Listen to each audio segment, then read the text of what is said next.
Hey, friends, thank you for joining us. It's me, Father Jonathan, with my dear friend Daniel Cochran. Daniel is a Methodist pastor and with a PhD in religious art history, fly fishing junkie, which makes him an overall really, really interesting person to talk to, and delighted to have you with us today, Daniel, to talk about spaces, especially religious spaces, and how they form us. Yeah, thank you for being here.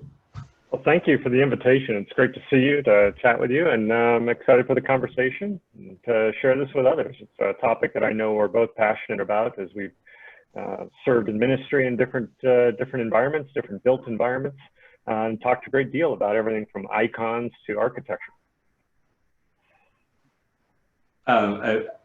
We were talking a little bit, teasing our conversation yesterday on Facebook, and Toby Pugh, for whom we're recording this along with other people, you stumbled on him. That's Rebecca's uncle. Okay.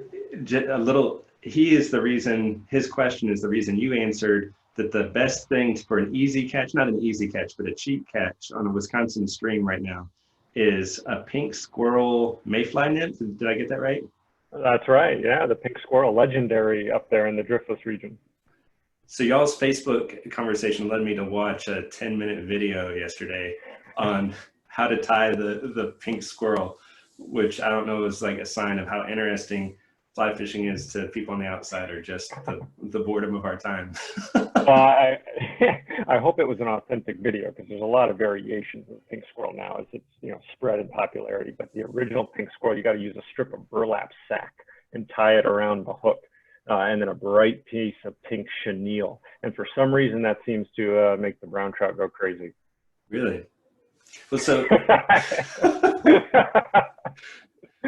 really? So Toby lives in New Mexico. Fly fishing is great all around him. He's the son of a Episcopal priest, now deceased. His dad was an Episcopal priest, and he was an architect in his career for Disney Imagineering. So that's just to say, like, I'd love to, when this is all over, find a way to get like the three of us together around a beer sometime. That would be the best conversation ever. Well, and secretly, I'm very envious of I considered the architectural route early on when I was leaving high school, and it's a route that demands so much dedication, and I just wasn't ready to make that leap. I am a art historian, and a large part of that, at least for my field, is architecture. And so I absolutely love looking at and studying and talking about architecture, but I do not have the techniques or the eye of an actually trained architect. And I do have architects in my family, and I just admire so much what they bring to these kinds of conversations, especially as we talk about spaces in particular. So yes, I'd love to hear his input, and there's a lot to learn there, I'm sure. I mentioned Toby in part because we've got some questions that he sent. If you are jumping in on this live in the Zoom box, feel free to send questions, thoughts, observations throughout the conversation in the chat box. And yeah, we'd love to have this be as interactive as possible, given the different constraints we're working with. So Daniel, I reached out in a few days, several weeks, I don't remember. Time is one right now. But kind of with the initial starting place of the elephant in the room is that the picture behind me is virtual, right? That we can't be meeting in our churches right now. And right. And so your congregation outside of Chicago, mine down in Texas, we're having to explore different ways to be the body of Christ together without being together. I loved what one bishop said, right now to love one another is to keep a distance. And that's all counterintuitive. It's been a learning for us. One of the things that our church started saying, and I believe every inch of it, it was so important for me to get a handle of how to get at the challenges we would face, is that you can't cancel church, right? Yeah, right, right. You can cancel a service, you can reschedule a service, but you can't cancel a church, because the church is the people. And that's 100% true. And the thing that kind of punted is, like, our spaces shape us over time. And so there's a sense in which, like, we all miss our churches because they're beautiful places, and we feel, I I don't want to call it just like sentimental connection, because it's more than that, but we feel a profound connection to those spaces. But the truth is those spaces also have helped shape how we think about and relate to God. And that was sort of like the jumping off point. I was like, oh, that's about as far as I can think on this without professional help. So, no, I mean, absolutely. And, I'd begin by affirming that, yes, the church is the people, right? And you can't cancel church. And we would continue without a single piece of infrastructure in place, God willing. But absolutely, it's kind of a truism that you see the inside of a church in particular, but even to some extent the outside of a physical church building. And you can know something immediately about the community's image of God and image of their neighbor. And from the inside, the church that we're looking at right here on your background, right, you can discern something about what's important to the community, how the liturgical life is operating, what your role as a pastor, as a priest in that congregation is compared to, say, a church in the round, where the relationship between the community and the officiant might be a little more ambiguous. So those spaces absolutely not only tell us then about the worship life and the nature of the community, their image of God, their image of other people, but over time, what we're, I think, really beginning to understand scientifically now, where it was understood intuitively for so many millennia, is that those spaces then in turn actually continue to shape what we believe, right? It's not just we build one thing to express a certain value, a certain theology, and we move on. It's that then that space perpetuates those images over time. So yeah, I think as we shift towards home base for a while here anyway, it's absolutely important to consider and reflect on what impact that has then on our spiritual lives. You have studied that. I mean, obviously, as a pastor, thinking about it with spaces like this one that was, I believe it 1901 or a little before, and then it was built in Forney and then moved out to its current location. But you have studied this super intensely in the Byzantine area with the Byzantine church. I wonder if you can give us like a couple of examples of how any insight you were able to get in through your studies of like how the people with the power to build the churches thought about using those spaces in informative ways. Absolutely, I'd be happy to. And actually the power dynamics is an important part of that. My research focuses on somewhat differentiating ecclesiastical art, really kind of sponsored by the bishops and their supporters, not just the bishops on their own, from other variations of Christian art that we might see in more popular places like the cemeteries or domestic places like wealthier villas. So often that's all lumped together as Christian art, but really the aims and the purposes of art in those different locations can be very, very different. And I think that's true too, as we think about our sacred spaces, what we would call our sacred spaces, our churches, versus our home spaces, right? How much are those aligned in the image of God that they present? But yeah, my research interests are really in early Christianity. In particular, my fascination is with the period of time in the 3rd and 4th century where we have the emergence of monumental Christian art. The shift from the Domus Ecclesia, the house church, to the public structure. And precisely for the questions that we're discussing here, I was interested in what does that do to a developing tradition, a faith community, the Christian church, when you start building something of that size, magnitude, with that kind of decoration, interior artistic programs, a visible presence in the public environment, versus meeting in small homes. And if I might, one of the very important components of that shift, I think, is an appreciation for what made a space sacred. And I think we've lost a little bit of that understanding over time, as we do have a longing for our church buildings. In early Christianity, even when the large buildings first emerged, there was very little understanding of the space itself as being sacred. There was a great appreciation for the church being a place of the people, and the building as that which simply housed or made possible the celebration of the liturgy for a growing number of people.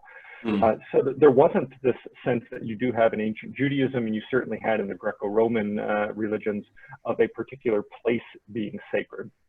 It wasn't until the early Middle Ages when you start having the burial of martyrs and saints within church walls, where those buildings took on a greater degree of sacrality themselves. And so you had to be closer to particular tombs. You had to be buried closer to particular tombs in order to feel like you're closer to heaven. That's an idea that develops much later. And I bring that all up because I think as we explore early Christian spaces, there's a lot that they can teach us about being the church first as a people, but then appreciating the environments in which we meet, whether it's as a small family, individually, if we're alone, or as a larger church community. So even the way our spaces came to be places we regarded as holy places, even that was connected to the church as the people, to the extent that the remains of holy people, of saints, right, kind of marked that beginning.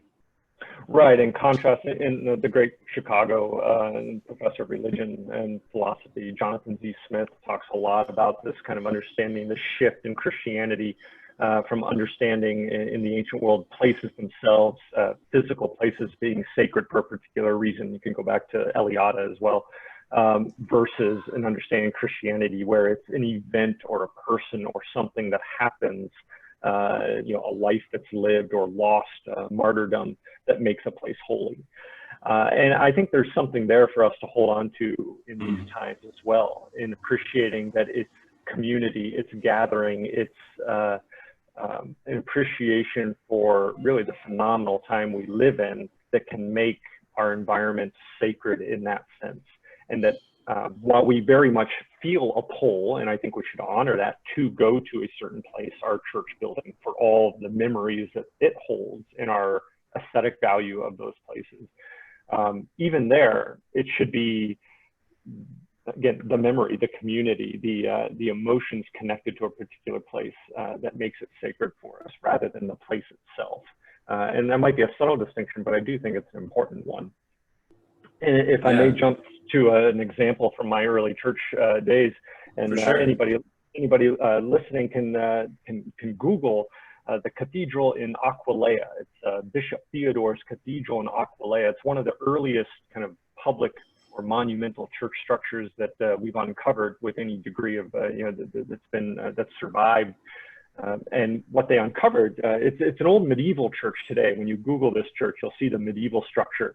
But in 1909, a pipe burst in the basement, and they were able to they got down there to fix the leak, and they discovered that the original early 4th century mosaic pavement was still in place and had been buried to create the floor for the medieval cathedral. So they excavated it, and today you can walk on a glass catwalk over this beautiful mosaic pavement. And what's to me so important about this pavement, it's been published on now for over 100 years, and it's often dismissed as kind of just a amalgamation of different pagan motifs. You have all sorts of birds and fish and animals, things you would find very frequently in wealthy villas and their mosaic pavements in the Roman world. But if you start to look carefully, you'll notice that all these images are stitched together in a way with portraits of people and with a few Christian motifs like the Good Shepherd and Jonah in the whale.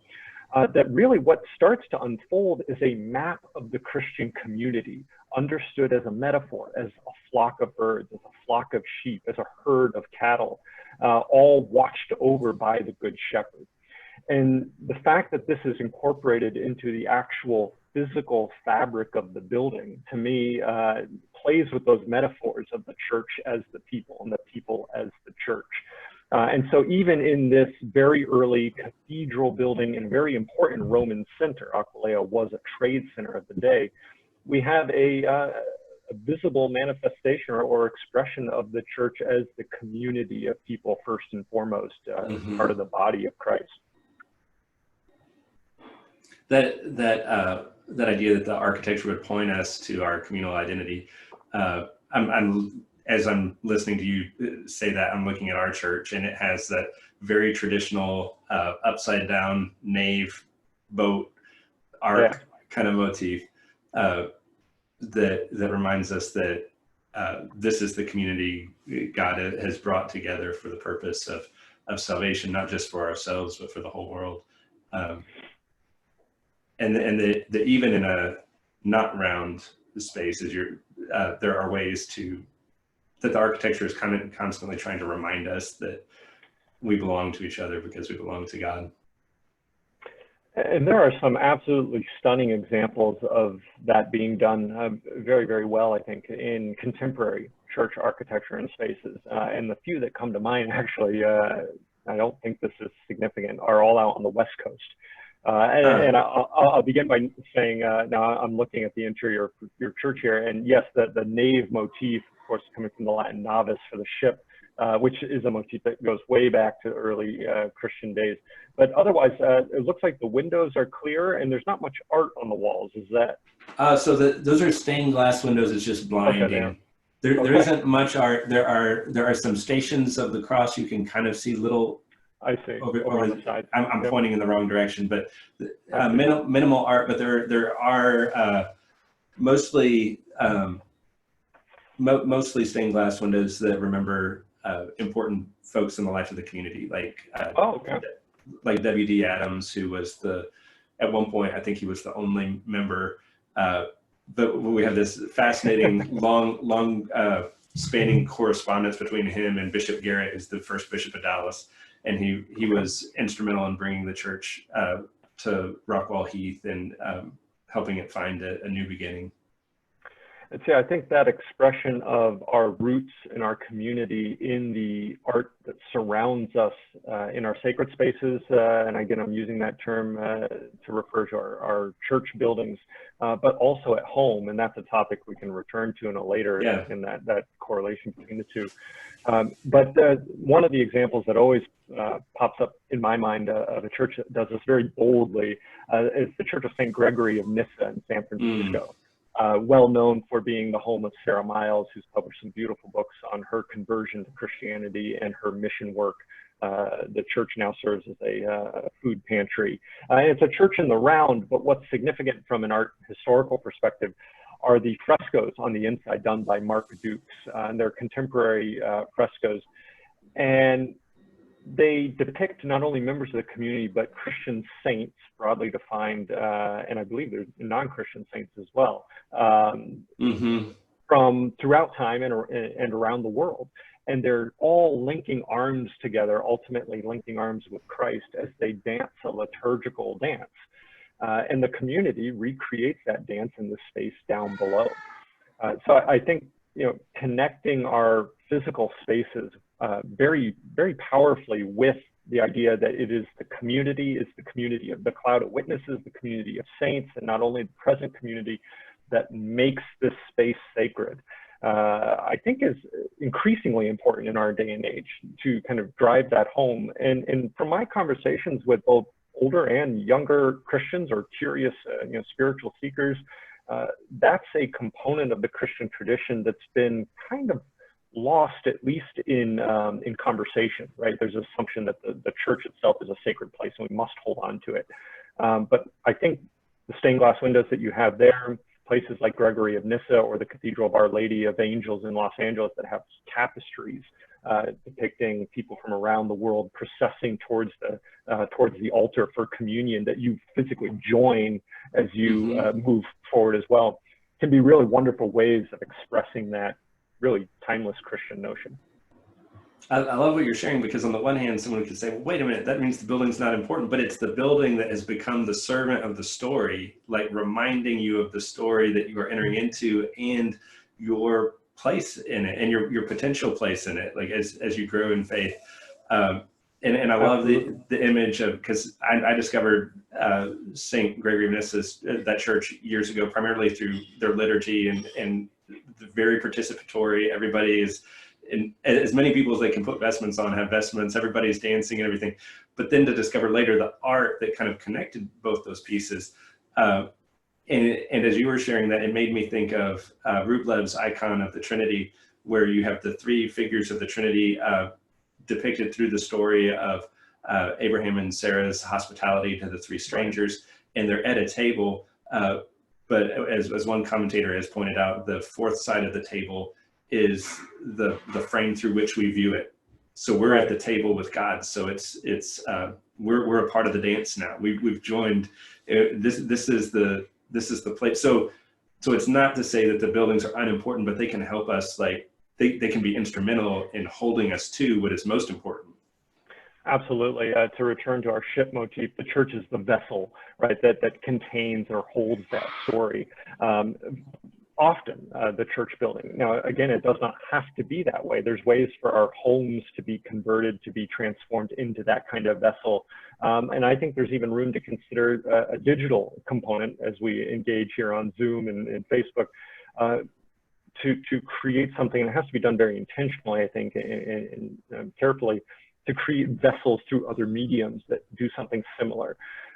So we're not dependent, and we reflect on the Christians throughout history and around the world, even today, who don't meet in physical church buildings for whatever reason. Either natural disasters have taken those buildings from them, or they live in countries where they're not allowed to have a physical public presence. And so I think in those areas, we're reminded from our context that yes, there's absolutely other ways to make homes that vessel, to make small gathering places to be the vessel of that story.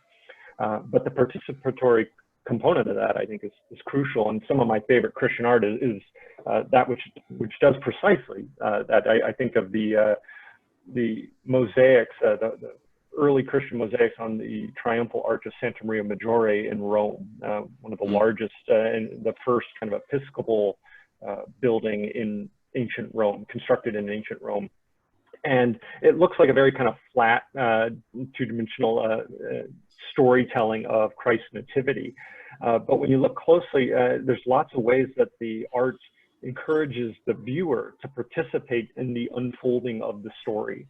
And that becomes very clear when we look at those mosaics alongside the sermons of Leo the Great from that time, and the way he asks us to march with the Magi across the arch as they go from Herod to the throne of Christ in the manger. And thinking of ways that we can do something similar, as you suggest, in our churches and in our homes, where we create art or spaces that allow us to enter into that story. I think that's Christian arts at their finest. And I love just then how you're highlighting one of the servant roles that the preacher can take on in her or his task, which is, and I'm thinking of particular churches I've served in the past where you start to listen to the architecture maybe more than most because you spend a lot of time in those spaces, and then being able to preach in ways that help people see the story that is shaping them without their knowing. I want to follow your lead, kind of starting a turn towards our homes and how we can incorporate them into our worship. Let's say I'm at home, like everyone right now, and I want to help have my space be a holy one, but I want to follow the lead of the story that has been shaping me at the congregation I attend. But a lot of that shaping has been happening without my knowing it. That's the sneaky thing about spaces, right? Like sometimes and as a child, I remember it was one of the just intuitive gifts of being present to worship, is like you were always learning without having, like, just showing up is to learn, because whether it's focusing on particular images or being oriented a different way. But how could someone begin to reflect consciously on the formation that has previously happened unconsciously in the churches that they're a part of, if they wanted to kind of like try to find analogous symbols for the story of which they've been made a part for their own home? That's a great question, and a challenging one. I think it's one we're being confronted with very clearly today. I think the starting point will be back to the community, and I see the comment in the side panel here about the Christian ritual of the Eucharist and really being that remembering of the body. But what I've observed in these, we've been on lockdown in Illinois now for about a month, I guess, 3.5 weeks, I think, is that what people are missing first and foremost. Yes, they say they're missing their church space and they want to see the pastor preach from the pulpit in the church space. But what is often underlying that is they're missing the community and the people. And so I think through creating these kind of Zoom meetings, opportunities for people to connect with one another, it can kind of serve a revelatory purpose, I think, and helping people understand or experience, if they haven't reflected on that, that it really is the community that they are missing each and every Sunday. And if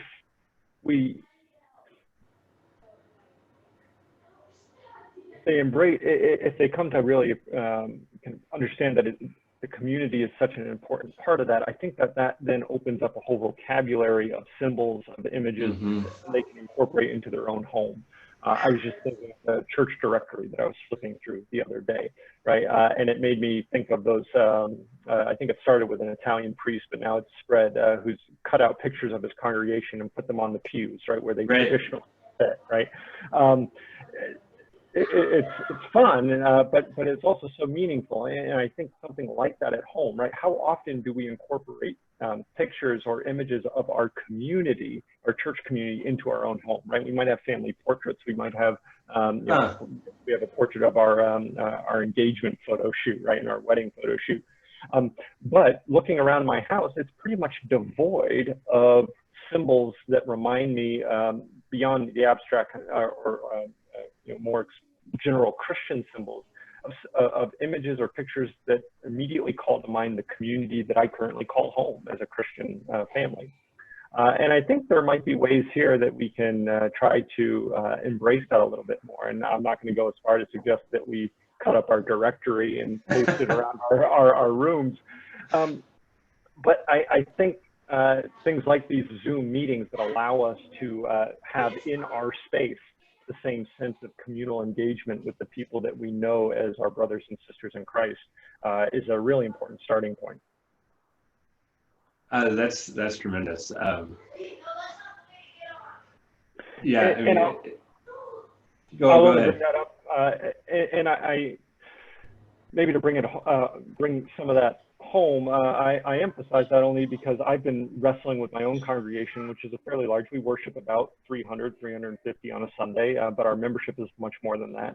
And trying to persuade some of our members to meet digitally has been challenging, because what they see is the hassle that we're all dealing with of orchestrating these, and what if it doesn't go right and my audio kicks out or the internet's not strong enough, right? There's a lot of hassle to that. So some members are very resistant to engaging in conversation in this way. But I think one thing that we can do, not just clergy, but laity as well, who have some experience with making this work and the value of these kinds of meetings, is to articulate that to our communities and not only then help them orchestrate these meetings, but really express that it's important not just to fill time, right? And not just to continue doing the things that we've been doing, right? I think that's often the way it's being presented as, well, we don't want to miss this, so let's just schedule a digital meeting. And that might be fine, but I think really reflecting on and appreciating the spiritual and the theological importance of connecting in this way can be very helpful. That's a good word. On the Zoom participation thing, it's one of the things it has really touched my heart so much, is to see Holy Trinity by the Lakes response. Like week one, it's like, oh my gosh, with Zoom. That was all of us though. And then I just had like an extended 48-hour private date with it before anyone else. But we're all like learning the stuff at different speeds and everything. But to see, as the longer this has gone on, the more people have been willing to participate, figure out the things, bring their own voices, and the more participation and interaction has been true. I remember early on, I was trying to figure out how to spotlight videos and everything, and I was preaching at the same time, and I'm trying to scroll the text so I can be looking at the camera, and I'm like three or four things at once. And so I didn't do the spotlight video. I forgot, and it was just me as one of a number of boxes alongside like 8 other participants that day. And that's what we gave people to like look at the sermon for. And I knew it happened. I forgave myself in the moment, but I was like, because it bothers me when I mess things up. And then I got home and Rebecca said, I saw that you chose to do a Brady Bunch thing for your sermon. I was like, oh, someone noticed. And she's like, no. She's like, at first I didn't know what was going on. And then I thought, well, this is more how I watch sermons. This is more how I receive sermons anyway, like when I'm in the church. Like, I don't look at the priest's face the whole time. But so even the receiving of the word, it's like, but I love your invitation to like, not just receive the gift of Zoom, but to like over embrace it. And even like to, in the same way that we were looking at trying to appreciate how our space, this worship space and our worship spaces form us, to think about, I'm trying to think of another word besides read, because I know you and I have had different conversations about reading spaces, but to appreciate the formation of our homes, and could someone come in and from our homes determine what community of faith we're a part of? Right. I mean, that's something I think that would be such a blessing if it could go farther, go beyond this period of self-quarantine, to belong to a particular corner of the body of Christ, should be visibly evident in our homes, right? Right. And that's different from turning our homes into shrines, right? Or into places that we believe have some sort of sacredness themselves, right? Unless we're using that term incredibly broadly and loosely such that it almost loses its value, I really don't think that that's the effort here, right? It's not to make our homes sacred any more than to make our churches sacred, but it's to find ways of creating within our home these same, not only reminders of the community of which we're a part of, but I think importantly, and this is where the growing edge for me right now is, as this pandemic continues and we find ourselves at home longer and longer, what ways can I visually, and again, going back to those visual arts, more than just say reading a theological text or even the scriptures, and appreciating how much that we are human beings that are, we're embodied and we're shaped by what we see and what we sense around us. How do we surround ourselves with images and create a space that welcomes us into the story that we know we're a part of, but we might feel distant from when we're not in our church space? And I think that's particularly important to do. And I'm thinking, to go back to the historical components, the very earliest house church that we have any evidence of is the church in Dura Europos in Syria, which thankfully has escaped the kind of sweep of ISIS destruction. That's how remote that church of Dura Europos is. And it was buried for so long, but discovered by archaeologists during the World Wars. And it's a home that was converted to accommodate more people. So it really is kind of a house church, so not directly applicable to, say, our domestic spaces. But the walls are painted not only with familiar Christian images of the Good Shepherd, but I think quite beautifully, they created a little baptismal font in the walls of one of the churches, or in one of the rooms. And the wall leading to that baptismal font is painted with 3 women heading towards a sarcophagus, or towards the tomb of Christ, right? And so as you process towards the baptismal font, either to participate in or to receive baptism, you were joining the 3 women on their way to the tomb of Christ, right? And thinking of ways that we can create narratives, and maybe it's as simple as asking, I have 2 children, and we sit down and do some art together, and then we hang it up, and it's a way of living into that story and seeing our current crisis and situation in light of that timeless story. I think it's one way we can also make our spaces, a little more reflective, and then therefore they impact us and shape us as we seek to continue our discipleship in this time. That makes me think of, even though it goes back to a more traditional church, I can't remember if we ever had the chance in Madison to go to Greek Fest together, but do you know the Orthodox church on the east side that I'm talking about? Yeah. did you ever go inside to see the iconography? Yes, yes. Do you remember like going as you're leaving the space? I mean, beautiful iconography, incomplete. It's still being done. Has beautiful interior dome work, and then, but as you go to the outside or go towards the doors to leave the space, you transition from stories of, I mean, Christ the King and all these others, all these saints, accounts of scripture, to pictures of the local restaurants and homes, and but those places of connection. So not like you're saying, not just to put pictures of favorite parishioners on your house and then have them over for dinner. Although I think you could have a separate conversation about the importance of hospitality in our homes as connected to our Christian worship, not just to have like memorials or statues of people that'd be creepy, but to have each other over when we're able to do that again. Right. But then to say, and what are the symbols of faith how do I understand the story of which I'm a part? What symbols of faith have most resonated with me? And one of the things we try to talk about is like, there are, well, the kids, I talk a lot about this, and we talked about it at St. Francis House some too. It's a really fun exercise, I think, to look at scriptures and say, how could I tell this whole story using primarily stories of trees? Or how could I tell this whole story using primarily just water? I mean, you would start with the Spirit hovering over the water, but then you would have Moses and water from the rock, and you would have pools of Bethsaida. I mean, you would have all this water. You can do that in all kinds of ways, which is to say, when someone asks the question, what symbols of faith like resonate for you? I think people sometimes are scared that there's like a right or wrong to that.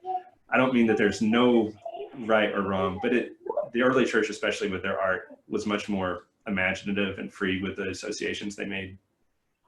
So to give ourselves permission to recognize the symbols that do call us to the story, the larger story which we're a part, and then to say, and what would it look like to bring more of the relationships or people or location that I'm a part of, and kind of overlap those and see how it shapes me. And so much of that comes together in our usual celebration of the Eucharist. And so I'm curious, what are you guys advising, or what are you doing in this time for communion? Oh, so for communion, we're doing morning prayer primarily. So we're not celebrating the Eucharist. There is a practice that comes from I forget what era in the church it comes from, but it's represented in the Episcopal tradition right now in the St. Augustine prayer book for spiritual communion and praying that prayer. Kind of like you're saying, it should not be taken for granted that Christians have always had buildings, because we haven't. We're not the first ones in the history of the church to ever have circumstances so extreme that we could not gather as the body to share communion. And we think of the confessing church in hiding, the Holocaust, and all through history.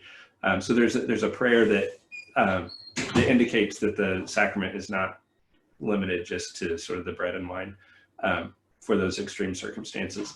So we've been sharing that. We did share the Eucharist visually on Easter, because I don't know. We're doing lots of things, but it's an interesting question, because it's sort of, is the Eucharist something we do as the body, or is the Eucharist something that certain clergy do for the body and for the world? And there are big theological directions and moves to make there. We've been trying to err on the side of participation with our folks. And the Methodist tradition has something called the love feast that I know has been used in other denominations as well, but something that John Wesley really took from the Moravians and developed into something that Methodists could use when a member of the clergy wasn't present for the Eucharist. And I think it's one of those ways of telling the story through symbols of food in abundance, right? And we can think of all the instances in the Gospels where, whether it's multiplication of loaves and fishes, or just the number of times that Jesus eats with his disciples, and don't you have something to eat, right? And so we've been encouraging our members to partake in this love feast, and we've sent out variations of the liturgy.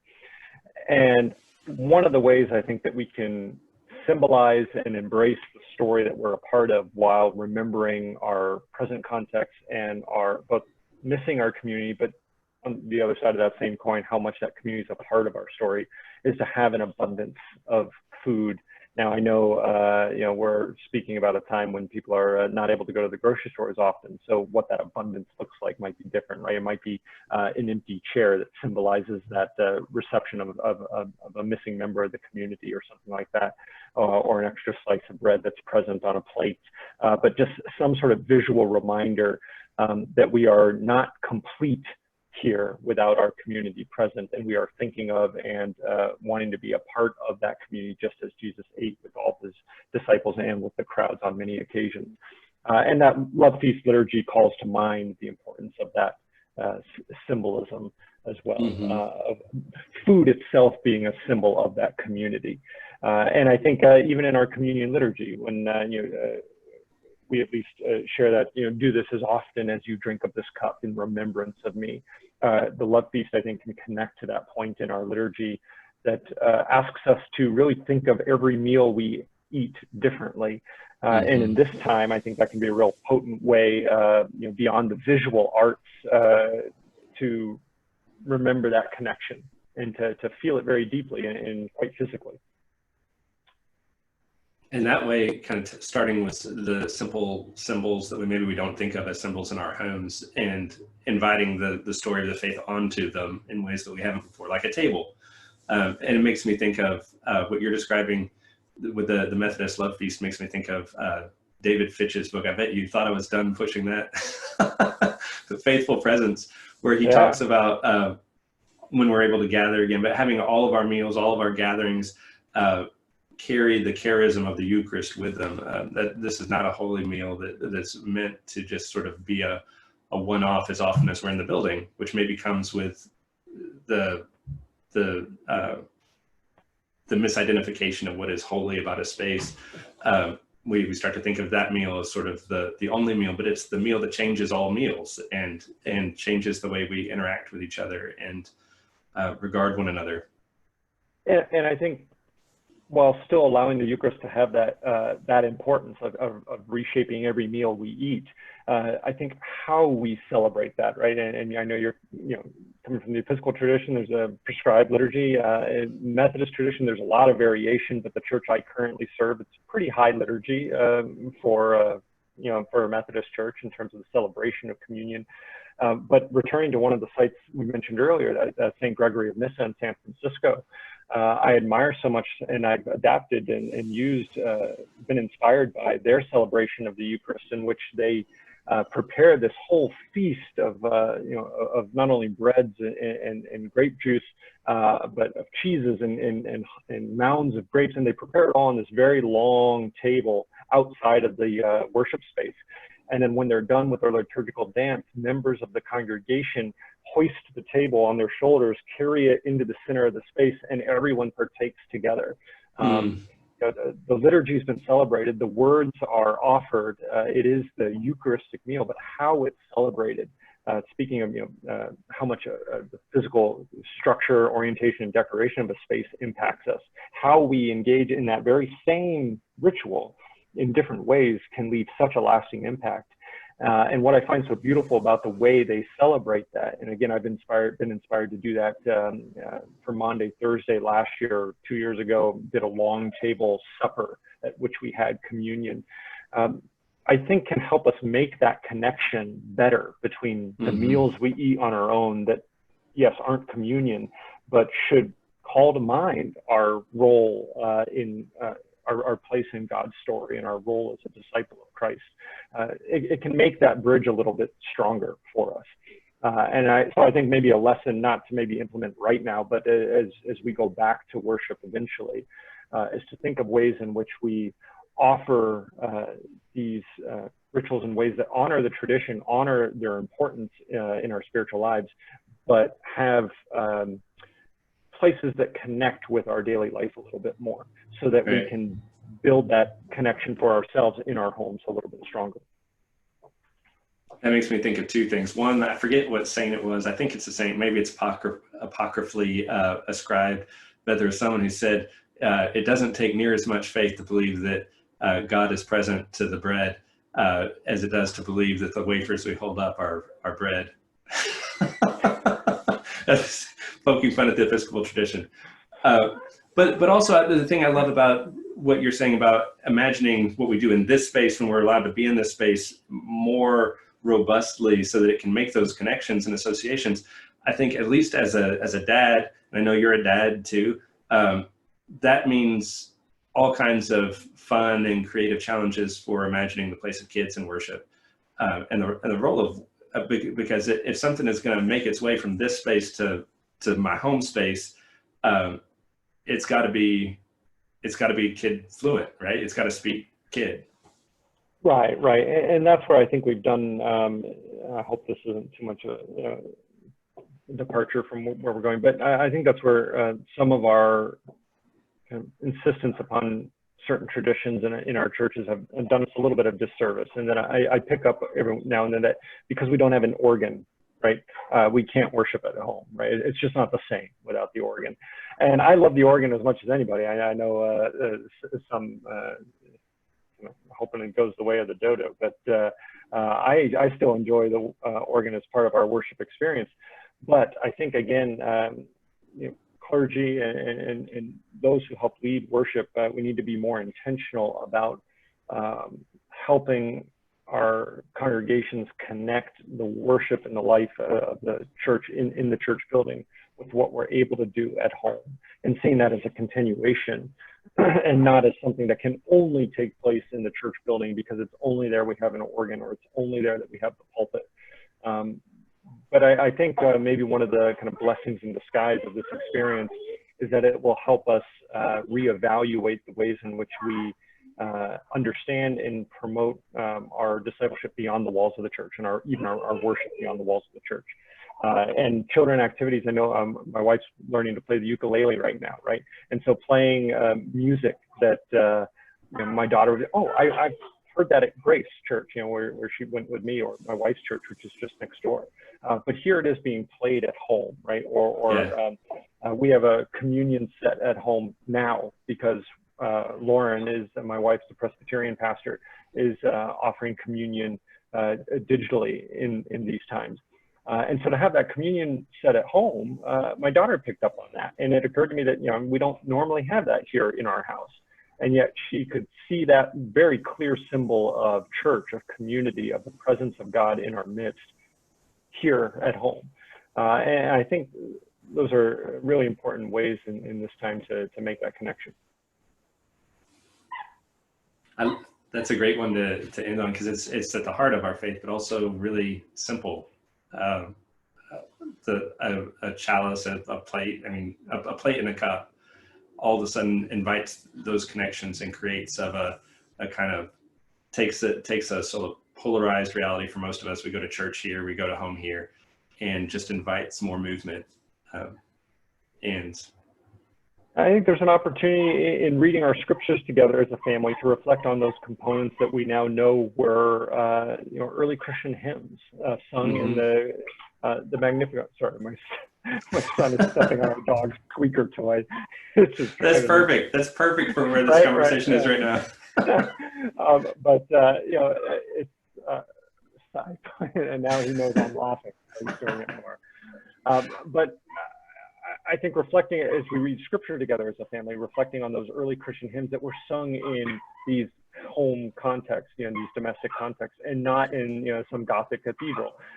So I think reclaiming those early Christian traditions, which had their roots in the early gatherings, early house churches, is something that will help us, I think, reevaluate the significance. And again, I am an architectural historian. I love our beautiful churches. I love those buildings, and they are so important, not just for what they house in terms of our worship, and I've seen comments about that, but I think really appreciating what modern neuroscience is telling us, that whatever our physical space is, whether we're worshiping in a used car dealership or a cathedral, has a huge impact on our actual chemistry and the way that we're constructed. So it's not just that these buildings are vessels for the activities that take place within, but it's an appreciation for those the physical site as having an impact on us and the way we participate in those activities. Yeah. And so I think whatever we can do in our home environments, whether it's through the creation of visual arts that encourages us to be seated at that table, in participating together, or whether it's music, ways that we can incorporate ourselves into that story, I think are immensely important.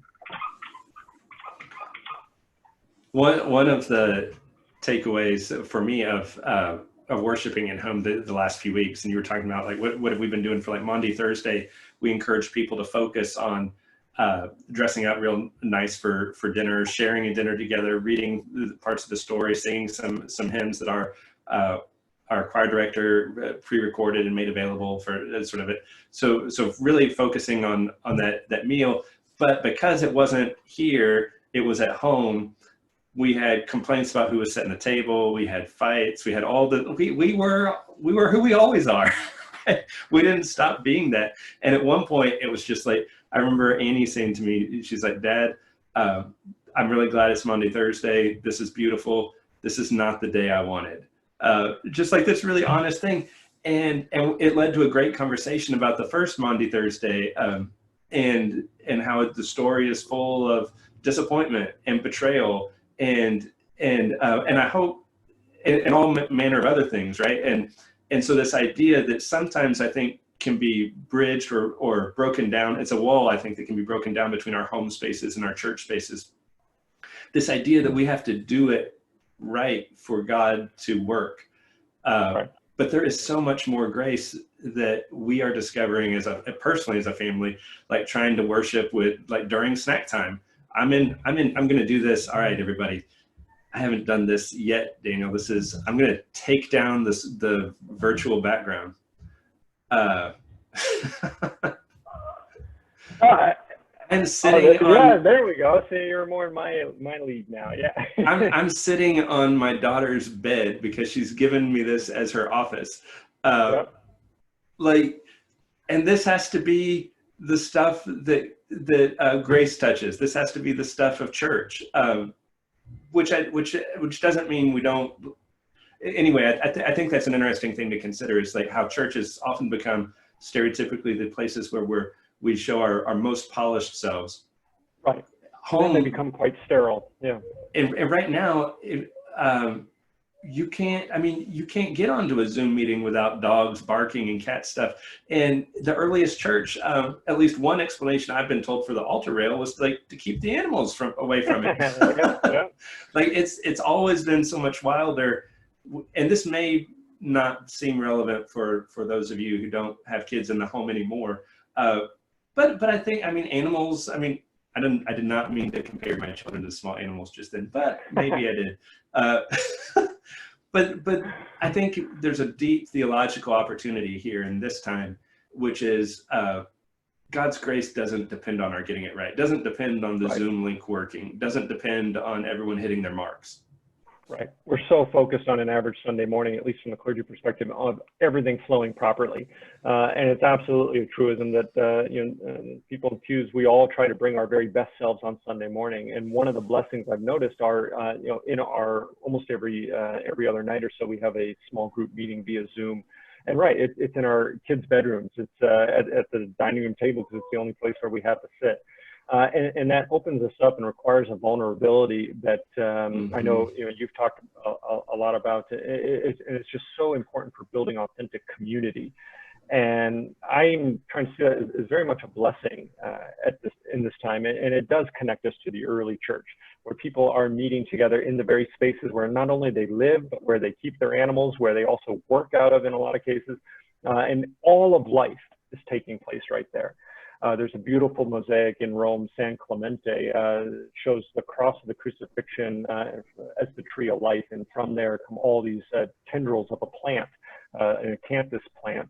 And mixed into those leaves of the plant are little monks and nuns going about all the mundane parts of daily life, feeding ducks and herding chickens. And I think to see this as an opportunity of kind of consolidating all of that and seeing that our worship is part of everything together, and that we are called to be whole, bring our whole selves to our community and to our worship and to our life together. This is really an opportunity for doing that, and it's hard. But it just goes to show what we've kind of kept ourselves from having to do in the past. That is beautiful and true, and an absolutely good place to land on. Thank you, Daniel. This has been such a gift. Oh, thank you. I have enjoyed the conversation. Appreciate the time. Thank you, friends. Thank you, friends, for following along. I think we touched on all the things.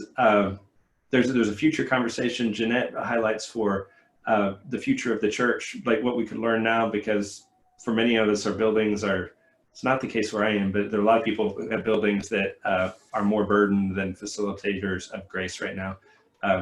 But that won't be the end of the church should that moment happen or find us, because as we started with, you can't cancel church. We are the church. Messy bedrooms, squeaky dog toys, and all the rest. Praise God. Amen. Thank you, brother. Thank you, Jonathan. See you soon. All right. Peace. Bye-bye.